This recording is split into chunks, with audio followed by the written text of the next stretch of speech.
بله تماشاوان هجان هاجی میوانداریا ماموسته شفگر هوک کریه دریا سکایپیره او جی یک جه کسوکارن و مالباتیه دم باش ماموسته سرسرا سچاوا ماموسته شفگر اگر تجمره بهتر بحثا بویاری بکی کا بویر لکودری چی بو چاوا هاتا رودان که شوه دی بیستونه حیوان نها یعنی ایواری نیچیروان عبدالحمید حسو جمالا اصلینا پیشمرگه بود کردستانی موالده 1909 دیایه و جنکا و ایناجی دنیا کچا عبدالله عثمان جگنده گلیجه او جی موالده 2000 و خوشکا و ایناجی هنگوین بدرگیستی بو او جی موالده 2000 برای خودان و چون استانبول و درباسی یعنی ام بیجن یونانی ببن و جوی دی هرنا آلمانیا او کچکار درگیستی بگه درگیستی خو او دیجی هرن ور بجبن لی مخابن برای صبح یعنی ایرو دا آویدا 10 کس کتبون وی قیکیدا جهر 10 کسا کره خزوری وی یعنی سی نجات ببون رزگار ببون هر هفته دی ترمي وان خيا نكر لوان دقران تاري قوتن و مرنا فطسينا ونهاول تركي كرنا براديد او كسي دن او جي كرد بون قالوش كداري بون او كسي دي يقو خلاص بونا مروفي بابون براي بيركاوي بون يعني براي امكان بجن براي الدنيا بو يعني او جي مروفي نيشيرفان بون او نار رزقار بون او خلاص بون ذي او هر هفته فطسي اظهر سيك يما امواناس تكن يمنا يدي امناس ناك هجمار 10 کس بون 3 کس هاتنا رزگار کرن و 3 کس جی اوین هاتا بحث کرنن نیچروان و هنگوین و دنیا بون لی اوی دی نه هاتا ناس کرن هین کا کینه و ناسنایما وان جکو درینه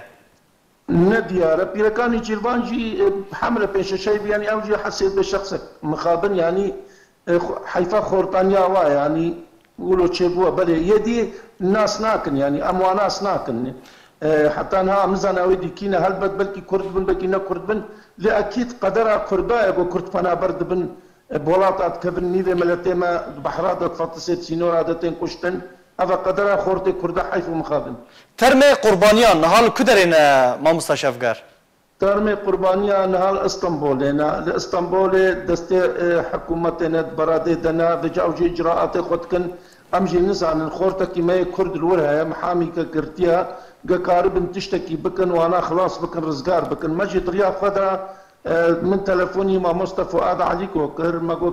كمن ونجي وكبر برسيالي دي ملتينا كاتشتكي جمره بكن وسر سراسر شاواكر تشوري خوستن ام امادنا لوكي دي تكا ديو باوي حميد باوي نيتشيرفان ام كان بجناف كاسيها شهيد نجبرغو طافك دخنقنا جبر فقيريه جبر دربدريه مهاجريه شونا باوي ويج مخواست جو است خوازم تبكي التلفزيون كردي وبنافي مجي تباخذه ما مستشفقر او ترم هندخوازن بينن كردستاني هريما كردستاني يان ببن روجافاي كردستاني شو متخصص دخوازا مالبات چیه دخوازن بینن ور یان ببن روجاوای کردستانه دایکاوی باوی پیرکاوی براوی جی پیشمرگه اصلا او حمین هان کردستان الکمپا فایدنا او جرد بجن او تارا هرم يعني بله یا پیشمرگه الویرنا دخوازن گوزار افتر میوانا ورنا کمپا فایده دفن ورنا کردستانی هنگی و فکرن یان وال کردستانی بجکن يعني ابن الرجافة باشا ما مستا پیاما بله پیاما و چیه جبو کسین برپرسیار جبو آلین پیوندیدار پیاما و چیه داکو ترمه هر سه نافبوری هر سه قربانیان جو ترکیه ورن حرما کردستانه بله باوی بعد براکی ویجی جمنن باوی بکریج مرا گوت سرداوی مبیج امرجاج حکومت اقلیم دکن بله جوان جه پیوندار گو کاربن واتر میما تسهیلات چه بکن دریا خطوط خوی دیپلماسی دا دریا چرنگی ما به نونر خوی گل